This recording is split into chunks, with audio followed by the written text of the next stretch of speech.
Melonyo sanao, Yego bialafia melonyo sanao, Yego bialafia.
Yes.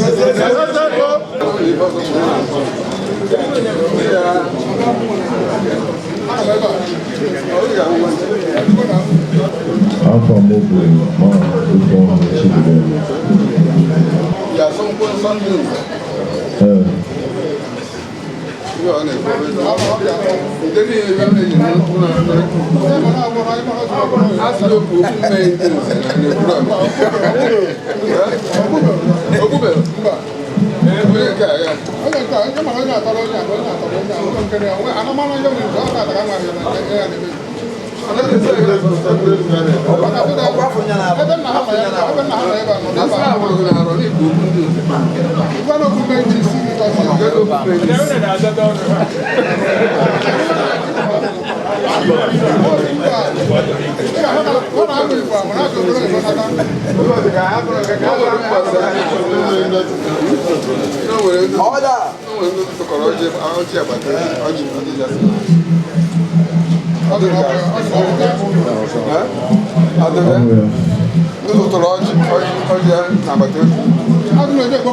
offenses that are punishable by expulsion or suspension of membership of other institutions. This also. Now, you have a Nze nke Ndebeke. When I say disciplinary action shall be taken against any member found guilty of any action inimical to the image of other institution or any okay. I got not onye ọbụla dara iwu nke akụ ruru omume megidere ugwu na nsọpụrụ ndị nze dịka izu ori oge gboo ọjị aka anyị na-ekwu ịtụtụ ọjị ịghọ ọjị ndị nze ịghọ ọjị ndị nze ịghọ ọjị ndị mmadụ ịgba agbọ onye ahịa asịrọda iwu ndị ọ ka anyị bịara ebe a ma na-abịara ka ihe ka mgbe ahụ ama amazi ụka afọ ya ọ na-eri eweta nke olili ori eweta nke ọmụmụ eweta nke ọtụtụta oge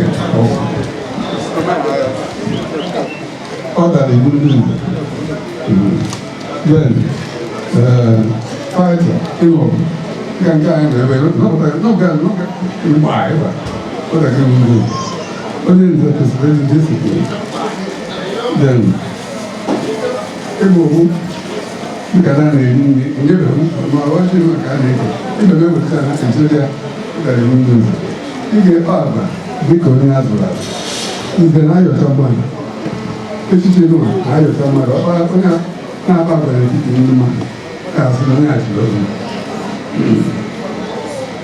ebe ọ bụ na nri na mmanya igbe ịzọzi agbọrọ ịzọ agbọrọ aghara na na-eme n'ofe ibe a mụtara ọgụ nwere ndị enyi ya asa onye ọbụla na ndị na sepishin ịsa ọkụ ọzọ bụ ibe anyị bụrụ na anyị metụtara ebe ọzọ na ghọta oge ndị mere ya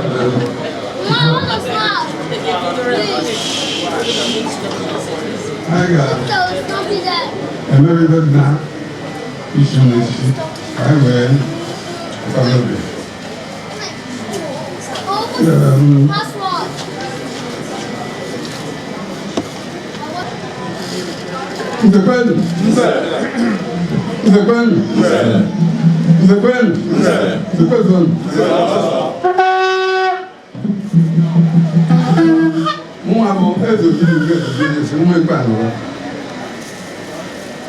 Onye isi nze, onye isi oche nze ụmụ ndị ọbịa nọ n'ụbọchị taa ọnwa nke 12 dị n'afọ puku abụọ na ịtọ dị n'mkpụrụ ụbọchị 30 na-ekpuchi gị ukwu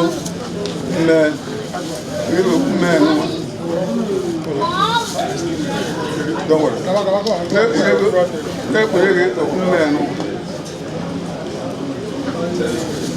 Iji chie gị ọzọ nwanne ka ọzọ nwa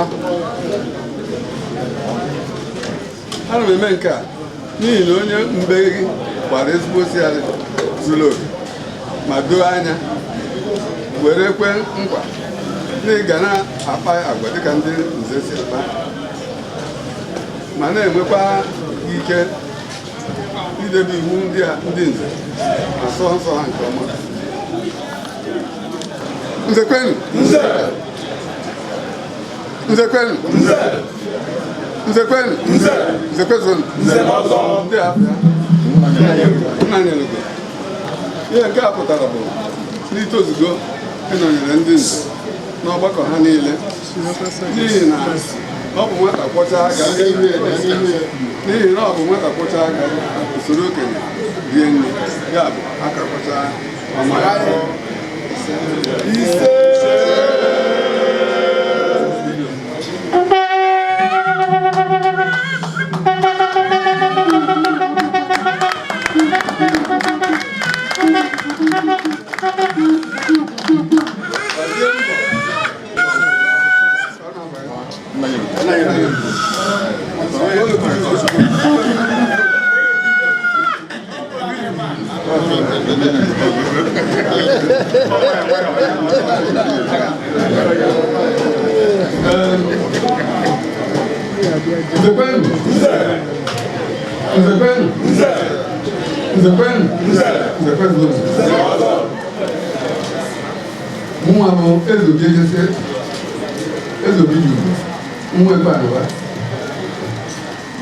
onye isi oche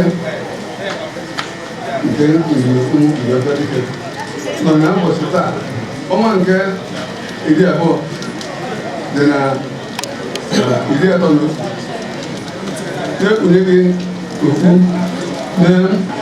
ana m eme nke a n'ihi na onye mbe unu gbara osighari zuru oke ma doo anya were nkwa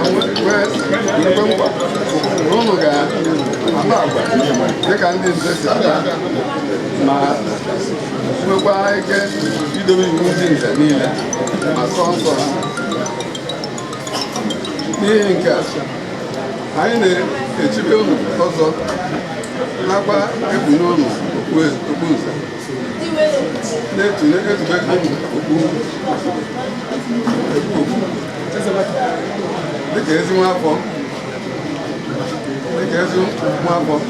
onye ndị ezi omume na ndị eziokwu.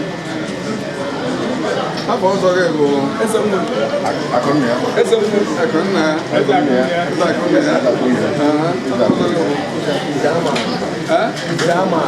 Zama. Afọ ọzọ ya bụ ọnwa nọ na Obi. Ihe nke a pụtara unu etozugo ịnọnyere n'ọgbakọ ha niile n'ihi na ọ bụ nwata kwọchaa aka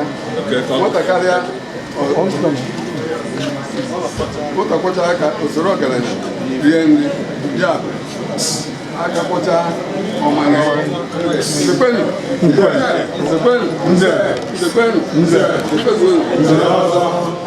gbadenụ mbọ sọ nsọ na-edebekwa ndị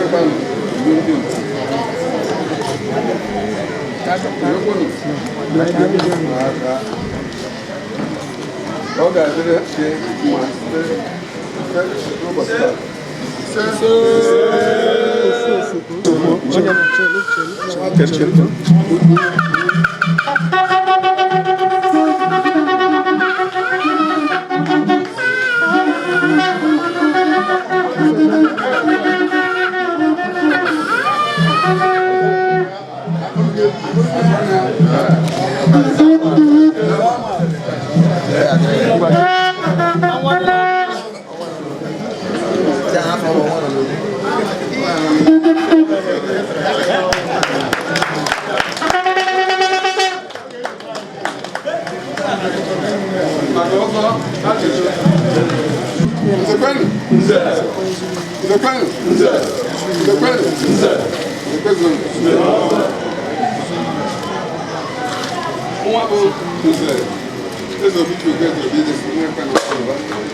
onye isi nze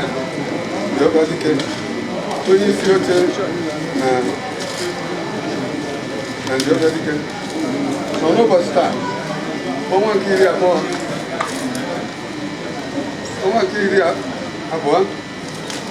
dị n'arọ 2023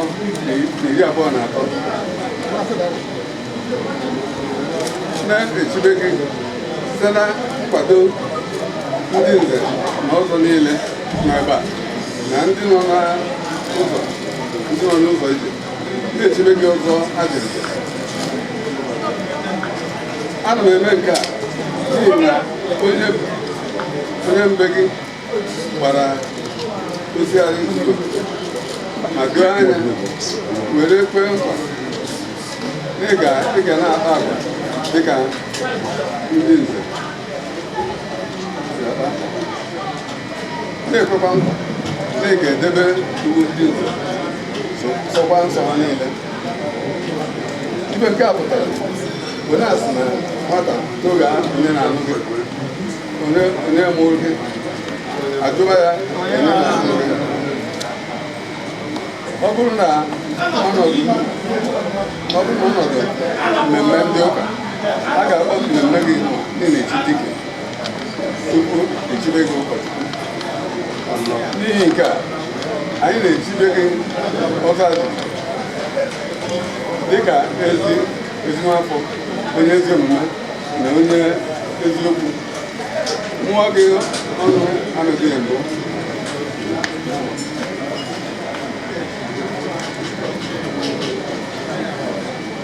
Anyị na-asa gị aka na ụkwụ nke ijiri mee ihe ọjọọ ọbụla na-amaghị ama.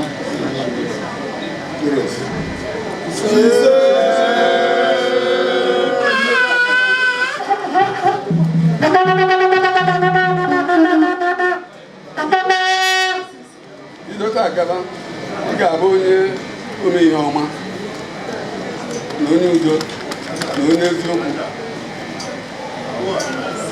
Ya bụ, ekwela ka ụwa merie gị kama ka ị merie ụwa.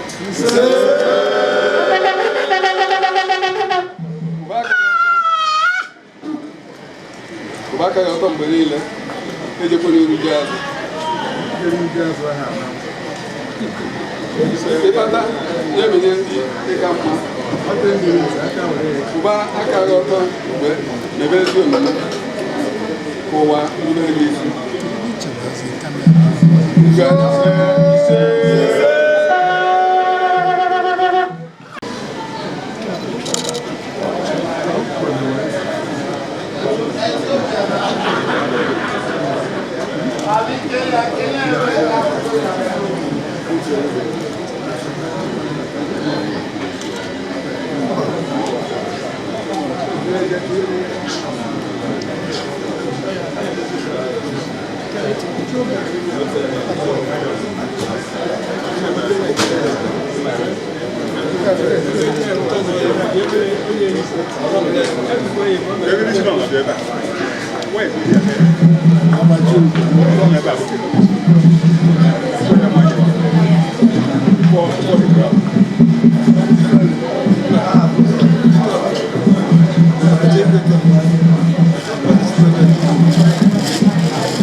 Gano, n'isi nọchiri anya mkpụrụ ụbọchị anọ ntọ n'izu.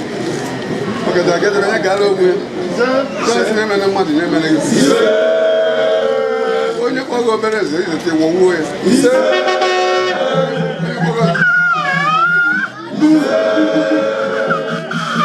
Ọ ya adịrị na mma.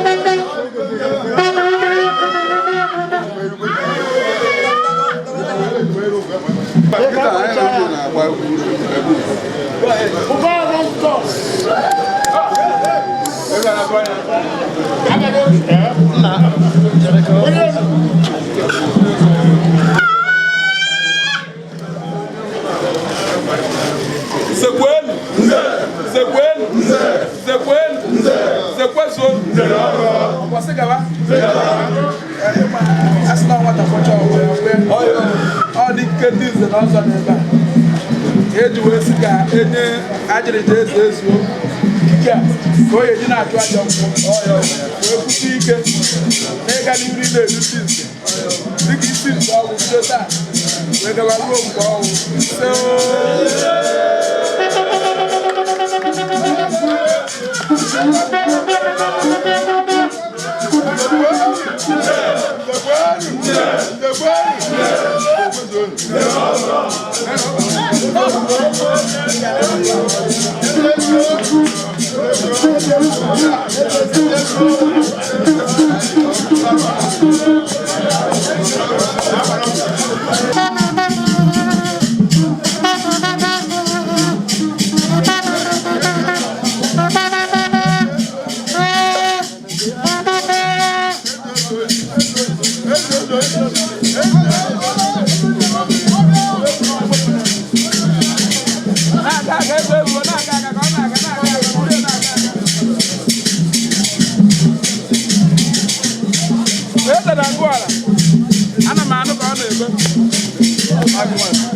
The traditional prime minister of Norfolk. Also, I need to Gulu.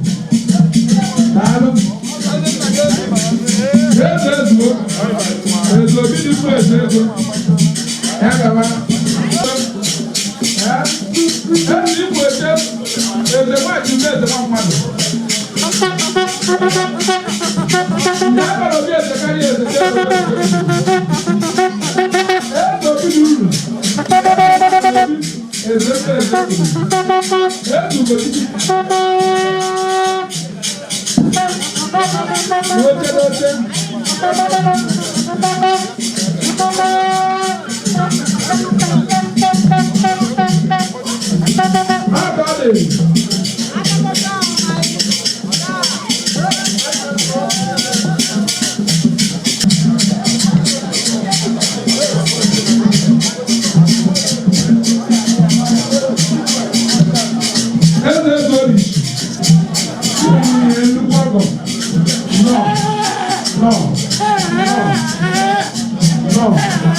Thank you for coming.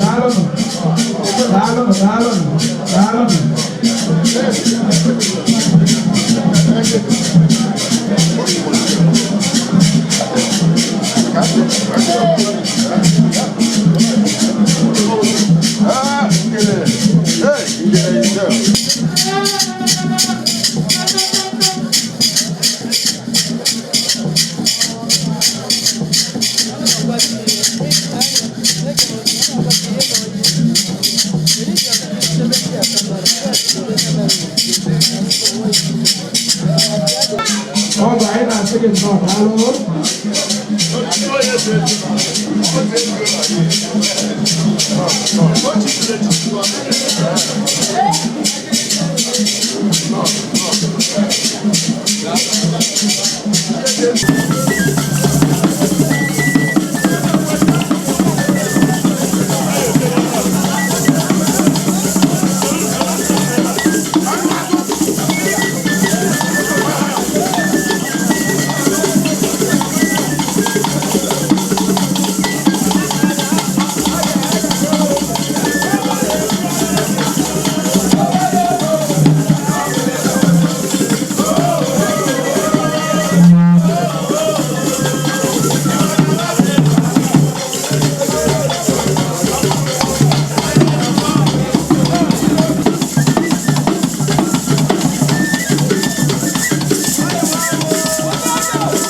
ọma izu ndụ Ezuo Chendo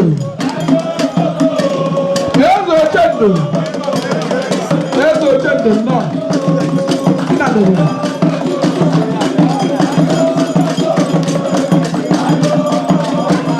wájú ìwé ni ẹ nọ èrè mẹ́rin yìí ndù ọkọ̀ ọ̀dì.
tụpụrụ foonu gị bịa kọwaa ka dị foonu dị onwe foonu anyị dị ụba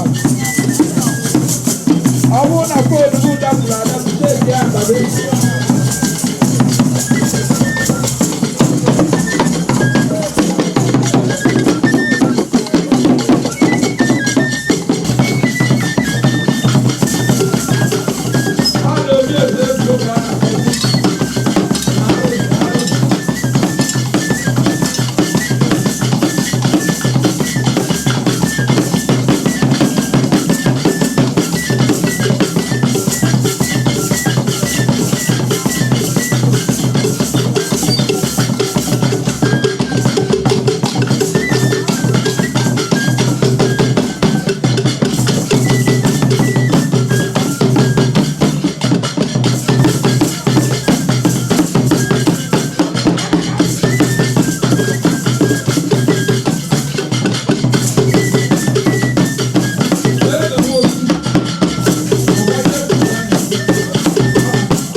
Abambo Chief Cajetan Sunday Ifeonu. Ihe mere ụbọchị taa bụ taa ka a gbara Ajilija na ụmụ nri ọfịa Oriri. Ihe Ajilija minu bụ na onye isi nze etighị ha ugoro nọ n'isi ịmara igbo gịnị onye isi nze na ụmụ nri ọfịa Oriri. Nye ka na-akpọ ịgba Ajilija. So n'ihe mere na bụ na ụbọchị taa obi dị nsọ aṅụrị maka na ọ dị n'obi adị nna m shirie wee nwụọ. So nya bụ ihe pụtakwara ụbọchị taa ozago taa bụ ọ gago nnọọ ka o si wee gaa obi dị nsọ aṅụrị na ihe na-eme taa ga na ntụzi n'aka Chineke. Ekpere m wee bụrụ na onye ọbụla bịara taa ụkwụ o ji bịa ka o ji wee na ihe ọma ya osi onye ọbụla ihe ọjọọ ya afụ onye ọbụla ụzọ. Onye ọbụla bịa taa ihe nọ na-achọ n'aka Chineke ya abachara ya ihe ọma ya abacha na famili ha n'ofu n'ofu na-ayọ ka onye ọbụla bịa taa naba ka ọ nara n'udo n'aha Jizọs Kraịst onye nwe anyị. Amen.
Onye ligi ka ịṅụli ya onye ligi ka ịnweba aṅụli ya golibe n'inwe gị ya nene nwa jele bọyị ndị loche na ka agba aka nata a na-emezili gị onye n'udo ọ na-emezi ọfụma ọlụsị ego na-anala ụlọ elu golibe n'inwele ya ọ bụ Chukwu nyeli gị ọ bụla mmadụ nyeli gị ọ bụla mmadụ na ọ melụ gị aka ọ bụ Chi gị nyeli gị mgbe oyima na-alụ ụnụ ya ndị ilo na-agba kilikili ache na ọ ga-akwụsị n'ezi